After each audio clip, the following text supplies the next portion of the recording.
Hello guys, स्वागत है आपका एक और नई वीडियो पे। आज के इस वीडियो पे हम समझने वाले हैं एसिंक्रोनस प्रोग्रामिंग क्या होता है। ये काफ़ी इम्पोर्टेंट टॉपिक है, खास तौर से आज का जो मॉडर्न प्रोग्रामिंग कंसेप्ट है उसमें इसका काफ़ी यूज किया जाता है। सबसे पहले तो मैं आपको एक रियल लाइफ एग्जांपल के साथ इसको समझाता हूँ। मान लेते हैं कि आप खाना बना रहे हैं। आप मान लो एक साइड में चावल बना रहे और उसके साथ साथ आपको सब्जी वगैरह भी बनानी है। क्या आप चावल बनने तक रुके रहोगे?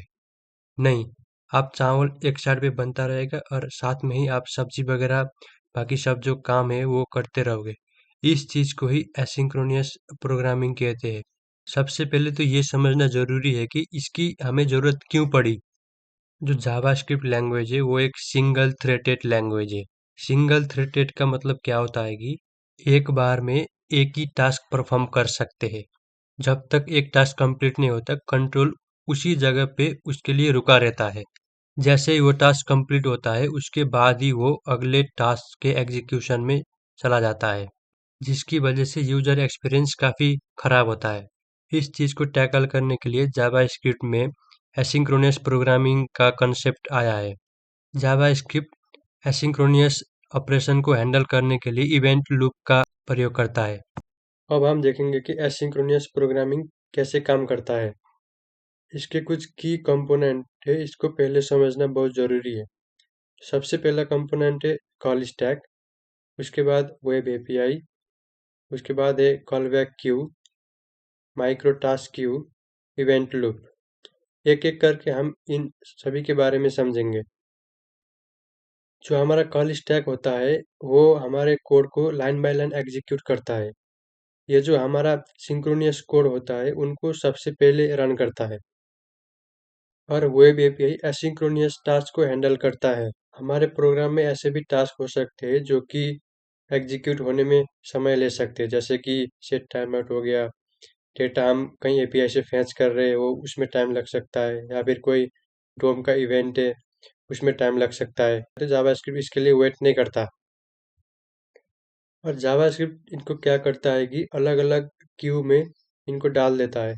जैसे कि जो सेट टाइम आउट के अंदर जो भी टास्क है वो कॉल बैक क्यू के अंदर चला जाएगा, और जो कोई भी अगर प्रोमिसेस है तो वो माइक्रो टास्क क्यू के अंदर चला जाएगा। जो माइक्रो टास्क क्यू होता है वो उसके हाईएस्ट प्रायोरिटी होता है। और जो सबसे एंड में जो इवेंट लूप होता है वो क्या करता है कि क्या कोई टास्क कॉल स्टैक में है उसे एग्जीक्यूट कर देता है, अगर नहीं है तो वो आगे की तरफ बढ़ जाता है और एसिंक्रोनस टास्क को एग्जीक्यूट कर देता है।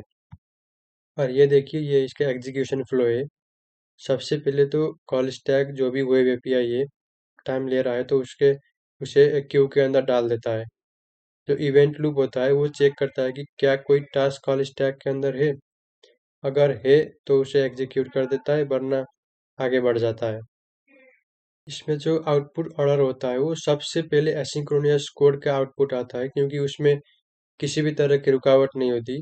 उसके बाद वो प्रोमिसेस को हैंडल करता है, और एंड में ही कोई टाइमर या सेट टाइम आउट के अंदर कोई कोड है तो उस चीज़ को एग्जीक्यूट करता है। अब हम एक एक एग्जांपल लेके समझेंगे कि एसिंक्रोनियस प्रोग्रामिंग और सिंक्रोनियस प्रोग्रामिंग में कैसे ऑपरेशंस एग्जीक्यूट होते हैं। सबसे पहले देखिए, जो हमारा सिंक्रोनियस ऑपरेशन होता है उसमें कैसे काम करता है।